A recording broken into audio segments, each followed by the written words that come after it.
Her whole thing is, I get so drunk, I don't remember who I slept with. Oh my gosh, look at me, my diaphragm fell out. That's pretty much her shtick. I think she can be funny sometimes, but that is her bit. That's her act. It's like Senior Wences, only it's a vagina.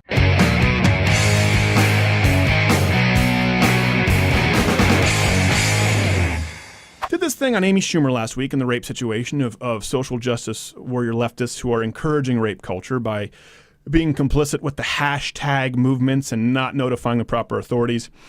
I think somewhere in there, I may have taken some jabs at Amy Schumer's physical appearance.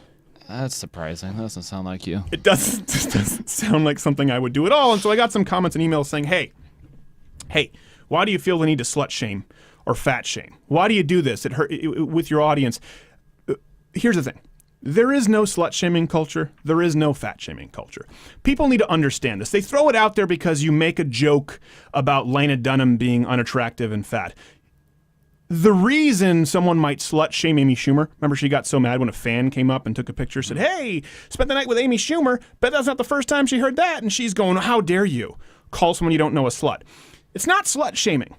It's a reaction from the public to someone who has made their entire living off, set your stopwatch, someone who portrays himself as a slut. Fat, drunk, and stupid is no way to go through life, son.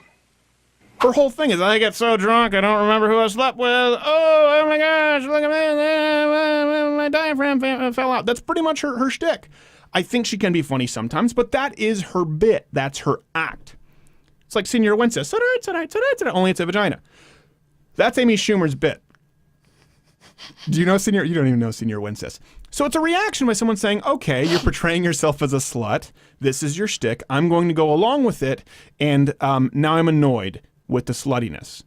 You don't get to be offended that someone thinks you're slutty. Lena Dunham. Lena Dunham has openly talked about and has stood before dozens, let's be honest, maybe not thousands, and has said, our show was designed to I really want to push this idea, the boundaries of what people think is traditionally beautiful. Okay, do that. But you don't get to be offended when people have the gall to insinuate that you are not traditionally beautiful. Or like a Tess Holliday. Remember that oversized model who we talked about? Oh, Lord. Can't forget. I don't dislike fat. This isn't fat shaming. It is a reaction to someone demanding that you praise their body. Saying, hey, look at me.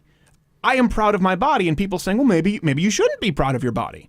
It's a reaction to you making a living off of your body. This isn't, if Amy Schumer were your barista at Starbucks, right? You wouldn't walk up to her and go, listen here, you little Stay Puft Marshmallow looking whore. You wouldn't do that because you don't know her.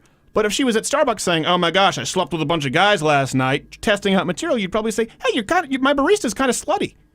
I never knew that about my barista. I don't know if I want her touching my cold brew.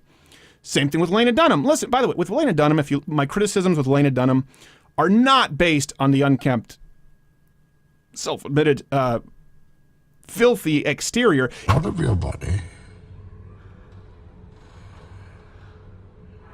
of your soul. It's everything that's inside. It is the soul of Lena Dunham that I have a problem with.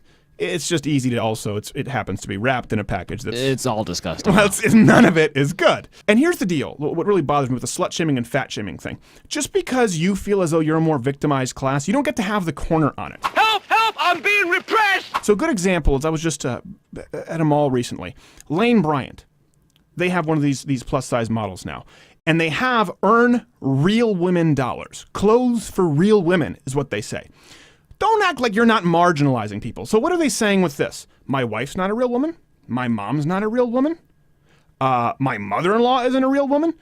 Nearly every guy I know who's married to a real woman is in fact married to a figment of their imagination because these women aren't plus size. So they're simply deciding to discriminate against women who are smaller than them. By the way, while we're talking about that, I guarantee you there are more real women who are closer in size to runway models or fashion magazine models than Tess Holliday. And let's take it a step further. I guarantee you there are more real women within the proper perimeters of health closer to the size of more traditional models.